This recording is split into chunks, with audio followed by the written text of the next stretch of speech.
And the only thing I can help them win. Just give me that button to the roof. James, as a agricultural family person, I guess. Yes. What do you think about the rodeo? I'm just curious. Like, is that like a legit rodeo to you? I mean, I know like people from all across the country go there, or is that the more Houston rodeo? Yeah, or is that more of like a spectacle? You know? Well, I'll say this, and I don't want to offend anybody. Yeah. Why not? This is James's opinion.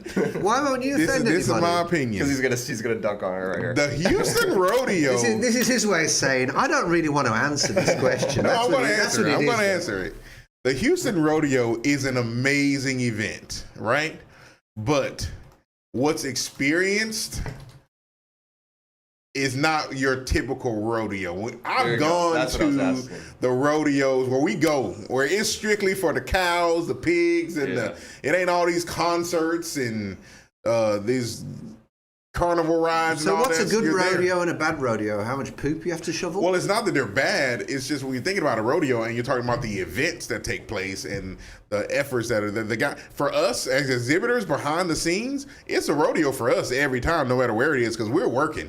What y'all go and see, funnel cakes and cotton candy and I've never been into that. But the mutton, what's them little kids that ride them sheep? Oh, the mutton busting? The mutton busting. I think that's the coolest thing. Well, it's funny because those kids are, they're getting tossed around, on those I bet they warm up. For everybody's intention. Right.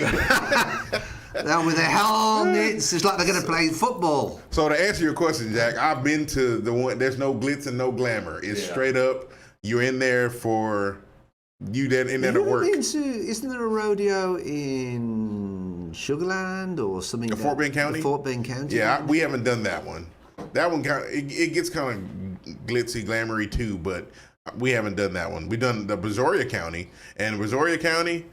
And there's but it's true what you said. No the last time I went glam. to the rodeo, which was some time back, was to see Taylor Swift. There you go.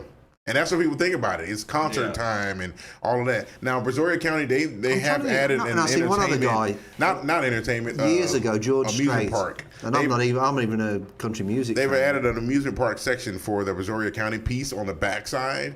But when you get there, man, it's straight up about the animals. That's what it is. You hear them, man, and mood. That's what you're there for. And so, yeah, Jack, it's the Houston Rodeo is It's a grand sight, but it's a moneymaker for the city. That's really what it is.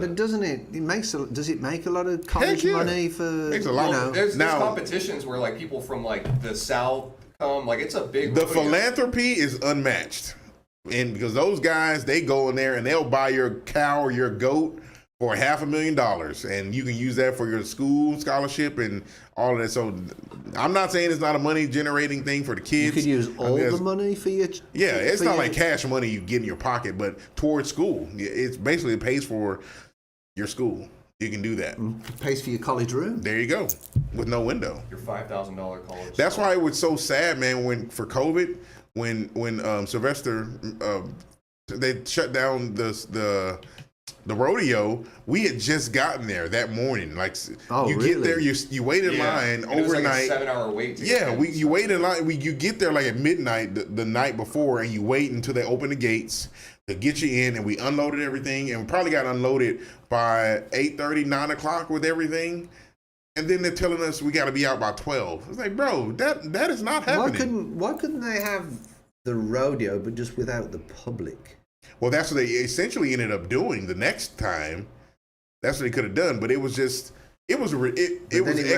terribly. Money. It just raises no money that way. Right. I guess. The biggest part is, man, the kids, they work their whole year raising those animals, taking care of those animals to get them to where it's time to show, to try to get back some money from the shows, and then they canceled it, man. And then when they do the mutton busting, what do they do? Keep the sheep, and then they raise them sheep? Do they? Oh, those sheep go to the restaurants and to your local grocers. So what's the other one with the cows? The cattle wrestling thing? What's that? There's a lot of events, Steve. Yeah, but I know. But when they have them little calves and they pull the calves to the floor and they wrap them up with the scramble. Oh, well, that's and then they raise them sheep, don't they? Sheep or cows? Cows, sorry. So the guys that do that, roping. Yeah. That's just a different event that they actually do. Though there's just calves that are But what's raised the one for where that. they have the calves in the middle? That's the scramble you're talking about. Right, and then don't they actually get them calves to raise So them? they don't get those calves. What they've done now is they give them a certificate to go and purchase a calf. So, for instance, Jason won, my son, he won first place in the calf scramble. And we got a certificate. Did he actually go there and rope one of their little Oh, yeah, he things? did a couple times. In the stadium? Yeah. Yo, I want to go see that. Hey, man, I thought he was out of his mind at first because you know how he was learning how to do it? YouTube.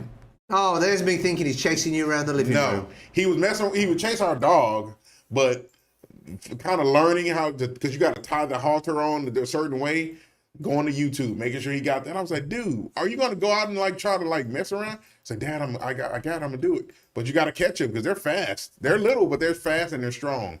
But they give you a certificate.